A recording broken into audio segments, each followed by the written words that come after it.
ನಮಸ್ಕಾರ ಸ್ನೇಹಿತರೆ, ಫೋಕಸ್ ಮತ್ತೊಂದು ವಿಡಿಯೋಗೆ ಸ್ವಾಗತ. ಸ್ನೇಹಿತರೆ, ಈ ಭೂಮಿಯ ಮೇಲೆ ನಾವು ನೋಡಿರುವ ಅನೇಕ ಕಾಡುಗಳಿಗಿಂತ 1000 ಪಟ್ಟು ದೊಡ್ಡದು, ಹಾಗೆ ವಿಚಿತ್ರ ಕೂಡ ಹೌದು. ಇನ್ನು ಅನೇಕ ರಹಸ್ಯಗಳನ್ನು ತನ್ನೊಳಗೆ ಅಡಗಿಸಿಕೊಂಡಿರುವ ಒಂದು ಅರಣ್ಯ ಇದೆ. ಅಲ್ಲಿ ಪ್ರತಿಯೊಂದು ಹೆಜ್ಜೆಯಲ್ಲೂ ಅಪಾಯ ಇದೆ. ಇನ್ನು ಈ ದಟ್ಟವಾದ ಅರಣ್ಯ ಸುಂದರ ಕಾಡು. ಇದು ಎಷ್ಟೋ ಕೋಟಿ ಜೀವಗಳ ನಾಡು. ಈ ಅರಣ್ಯವೇ ಅಮೆಜಾನ್ ಅರಣ್ಯ. ಇನ್ನು ಸ್ನೇಹಿತರೆ, ನಮ್ಮ ಭೂಮಿಯ ದಕ್ಷಿಣ ಅಮೆರಿಕ ಖಂಡದಲ್ಲಿ ಹರಡಿಕೊಂಡಿರುವ ಈ ಮಹಾಕಾಡು ಜಗತ್ತಿನಲ್ಲೇ ಅತಿ ದೊಡ್ಡ ಮಳೆಕಾಡು ಎಂದು ಹೆಸರಾಗಿದೆ. ಇದನ್ನೇ ನಾವು ಅಮೆಜಾನ್ ಅರಣ್ಯ ಎಂದು ಕರೆಯುತ್ತೇವೆ. ಹಲವರು ಇದು ಕೇವಲ ಬ್ರೆಜಿಲ್ ದೇಶದಲ್ಲಿದೆ ಎಂದು ಭಾವಿಸುತ್ತಾರೆ. ಇದು ಒಂದೇ ದೇಶಕ್ಕೆ ಸೀಮಿತ ಆಗಿದೆ ಎಂದು ತಿಳಿದಿದ್ದಾರೆ. ಆದರೆ ನಿಜವಾಗಿಯೂ ನೋಡಿದರೆ ಸ್ನೇಹಿತರೆ, ಇದು ಎಷ್ಟು ದೊಡ್ಡ ಕಾಡು. ಈ ಕಾಡು ಒಂದು ದೇಶಕ್ಕೆ ಮಾತ್ರ ಸೀಮಿತವಾಗಿಲ್ಲ. ಅಮೆಜಾನ್ ಅರಣ್ಯವು ಒಟ್ಟು 9 ದೇಶಗಳವರೆಗೆ ಹರಡಿಕೊಂಡಿದೆ. ಸ್ನೇಹಿತರೆ, ಹಾಗೆ ಕಲ್ಪನೆ ಮಾಡಿ, 9 ದೇಶ ಅಂದರೆ ಇದು ಎಷ್ಟು ದೊಡ್ಡ ಕಾಡು. ಈ ಕಾಡಿನ ಹೆಚ್ಚಿನ ಭಾಗ ಬ್ರೆಜಿಲ್ ದೇಶದಲ್ಲಿ ಇದ್ದರೂ Peru, Colombia, Venezuela, Ecuador, Bolivia, Guyana, Suriname ಮತ್ತು ಫ್ರೆಂಚ್ ಗಯಾನಾ ಪ್ರದೇಶಗಳಲ್ಲಿಯೂ ಇದರ ಒಟ್ಟು ವಿಸ್ತೀರ್ಣ ಸುಮಾರು 55 ಲಕ್ಷ ಚದರ ಕಿಲೋಮೀಟರ್ಗಳಷ್ಟು ಇದೆ ಎಂದು ಅಂದಾಜಿಸಲಾಗಿದ್ದು, ಅಷ್ಟು ದೊಡ್ಡ ಪ್ರದೇಶವನ್ನು ಕಲ್ಪನೆ ಮಾಡೋದು ಕಷ್ಟ. ಹಲವಾರು ರಾಜ್ಯಗಳನ್ನು ಸೇರಿಸಿದರೂ ಇದಕ್ಕೆ ಸಮನಾಗುವುದಿಲ್ಲ. ಅಷ್ಟು ವಿಶಾಲವಾದ ಕಾಡು. ಹಾಗಾದರೆ ಈ ಕಾಡಿನ ಮರಗಳ ರಾಜ ಯಾರು ಗೊತ್ತಾ? ಈ ಅರಣ್ಯದ ಮಧ್ಯಭಾಗದಲ್ಲಿ ವಿಶ್ವದ ಅತಿ ದೊಡ್ಡ ನದಿಗಳಲ್ಲೊಂದಾದ ಅಮೆಜಾನ್ ನದಿ ಹರಿಯುತ್ತಿದ್ದು, ಈ ಒಂದು ನದಿ ಸಾವಿರಾರು ಉಪನದಿಗಳು ಈ ನದಿಗೆ ಸೇರಿ ಇಡೀ ಕಾಡಿನ ಜೀವನಾಡಿಯಾಗಿ ಕಾರ್ಯನಿರ್ವಹಿಸುತ್ತಿದೆ.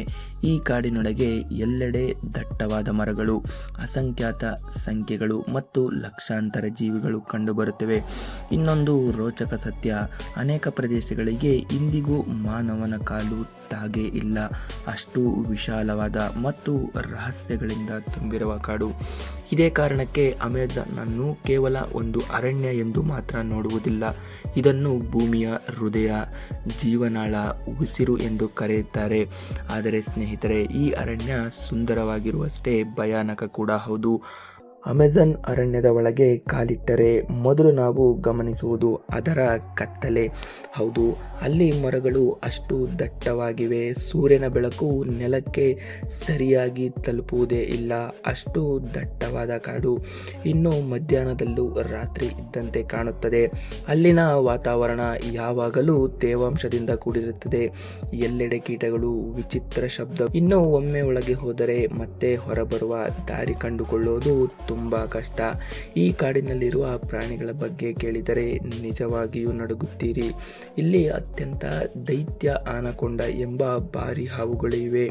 ಇವು ಒಂದು ಸಂಪೂರ್ಣ ಮನುಷ್ಯನನ್ನೇ ನುಂಗಬಲ್ಲ ಹಾವುಗಳು.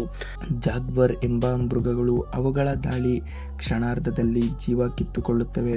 ಮತ್ತು ವಿಷಕಾರಿ ಕಪ್ಪೆಗಳು, ಅವುಗಳು ಚರ್ಮವನ್ನು ಸ್ಪರ್ಶಿಸಿದರೂ ಸಾಕು ಪ್ರಾಣ ಕಳೆದುಕೊಳ್ಳುವ ಸಾಧ್ಯತೆ ಇದೆ.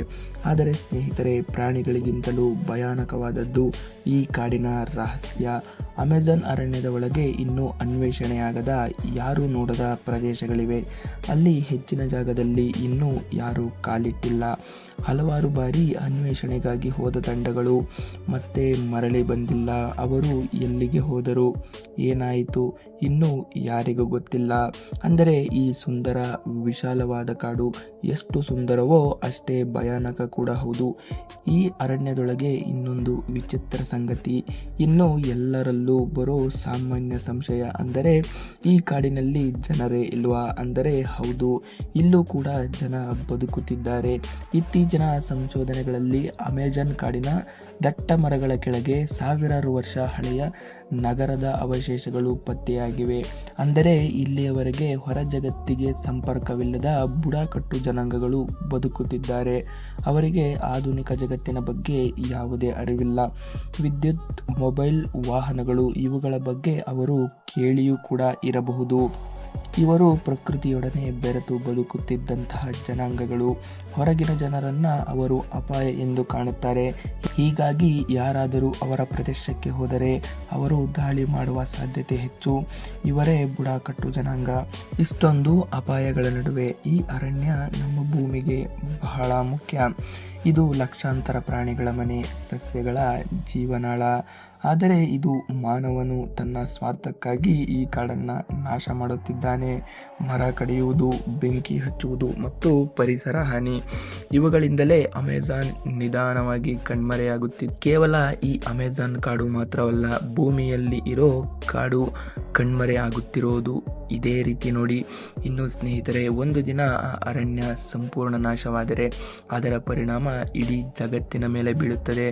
ಹವಾಮಾನ ಬದಲಾವಣೆ, ಆಮ್ಲಜನಕದ ಕೊರತೆ ಮತ್ತು ಜೀವಜಾಲದ ನಾಶ, ಇವುಗಳು ನಮ್ಮ ಭವಿಷ್ಯವನ್ನು ಕತ್ತಲೆಗೂ ಕೂಡ ತಳ್ಳಬಹುದು. ಆದ್ದರಿಂದ ಪ್ರಕೃತಿಯನ್ನು ಕಾಪಾಡುವುದು ನಮ್ಮ ಜವಾಬ್ದಾರಿ. ಅಮೆಜಾನ್ ಅರಣ್ಯ ಇದು ಕೇವಲ ಒಂದು ಕಾಡಲ್ಲ, ಇದು ಭೂಮಿಯ ಜೀವಾಳ. ಈ ವಿಡಿಯೋ ನಿಮಗೆ ಇಷ್ಟವಾಗಿದ್ದರೆ ಲೈಕ್ ಮಾಡಿ, ಶೇರ್ ಮಾಡಿ ಮತ್ತು ಇದೇ ರೀತಿ ಇಂಟ್ರೆಸ್ಟಿಂಗ್ ವಿಡಿಯೋ ಜೊತೆ ಮತ್ತೆ ಭೇಟಿಯಾಗೋಣ. ಧನ್ಯವಾದ.